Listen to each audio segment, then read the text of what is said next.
So yun mga agaray, ay nagre-repair po tayo ng tubig ng Nawasa dito sa second floor.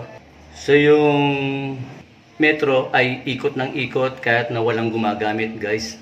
So ito ay tinanong natin yung caretaker, pumasok tayo dun sa kabilang unit. Sinilip natin yung kisame sa ibabaw. Yun guys, napansin ko ay lumabas pala dito yung PVC. Yan guys, ay hindi na tayo gaano mahihirapan. So ito mga agaray ay dito tayo magdudugtong ng PVC. Ngayon, ilalabas na lang natin dito sa labas, papunta dun sa metro. Kasi guys, ay nakabaon itong PVC. So nag-trace kami, ay wala namang tulo sa ibabaw ng second floor at sa ilalim dito sa loob ng building.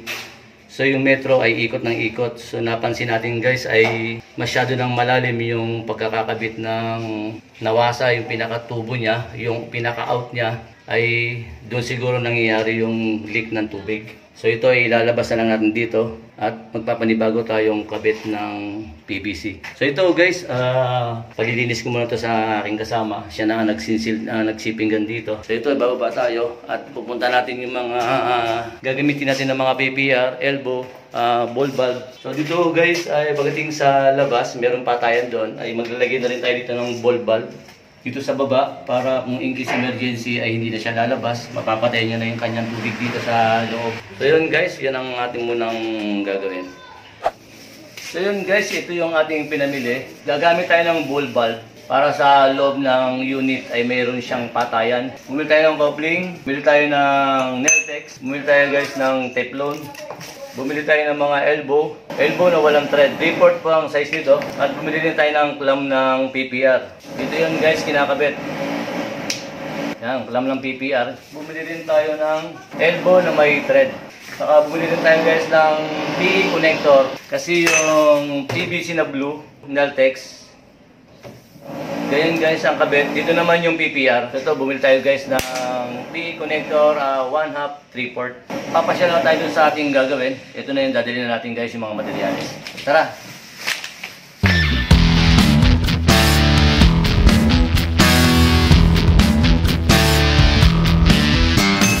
So yun guys, ito yung ating re-repairin ng metro ng tubig.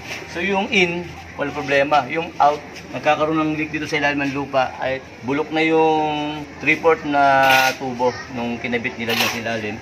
So ang gagawin natin ay magbabypass na lang tayo dito at iibabaw na lang natin. Yan guys, dito natin palulusutin yung PVC at sisimentuhan.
mga kagarahe, ay natapos na po natin yung ginagawa natin na PVC po ng Nawasa. So ito guys ay yung second floor ay tinawag tayo ng followers natin, ay pinapacheck niya yung problema ng second floor ay bakit daw umiikot yung kanyang metro, wala namang gumagamit ng tubig. So ito guys ay na-trace natin, binuksan natin yung pinaka metro ng tubig. Hindi galing siya sa in, galing sa out. Papasok doon ng bahay. So guys ay yung tubo, binuksan natin, bulok na. So ginawa natin guys ay nag-bypass tayo. Hindi natin pinadaan sa ilalim ng lupa. Nag-trace tayo kung saan galing yung PVC ng second floor. Yun, na-trace natin guys. Andun sa ilalim ng kisame. So ang ginawa natin guys ay hindi na tayo pumasok dun sa baba kasi may paupahan din sa baba. Hindi na tayo nang-istorbo dun. So yun, may kisame naman yung guys. So yun, dun tayo nag-bypass guys sa ibabaw ng kisame. So ito guys, yung ginawa nating PVC, yan ay na-connect na natin. Yan, nasa likod ko. At naglagay din tayo guys ng ball valve dito sa kanyang loob. Halimbawa magkaroon ng trouble dun sa metro, meron siyang sariling patayan dito. At kung mayroon din trouble dun sa taas, madali niyang patayin dito, dyan sa kanyang loob ng bahay. Hindi tayo guys, lalabas pa tayo ng metro, doon pa natin sasaraduhan yung main. At kinabit natin guys, hindi na siya PVC. Ginamit natin ay PPR na. Kasi guys, yung dating nakakabit dito ay PVC Blue Nertex. Yan guys. Kaya nakabit tayo ng PE connector. 3/4 1/2 na PE connector ang kinabit natin kasi hindi pwedeng pagdugtungin yung PPR at saka yung Nertex. Kailangan guys, pag pinagdidikit natin dalawang yun, PPR at Nertex, gagamit tayo ng PE connector. Yun yung kulay black. So meron yung rubber, magkabilaan, sa silipit natin ng tornilyo. So yun guys, okay na po ito. So bukas, magsisemento na lang tayo at sasaraduhan natin yung butas na yun. Yun na lang guys ang ating gagawin. So ito, mga kagarahe, okay na to.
So yun mga agarahe, ay natapos na ho natin yung pressure tank.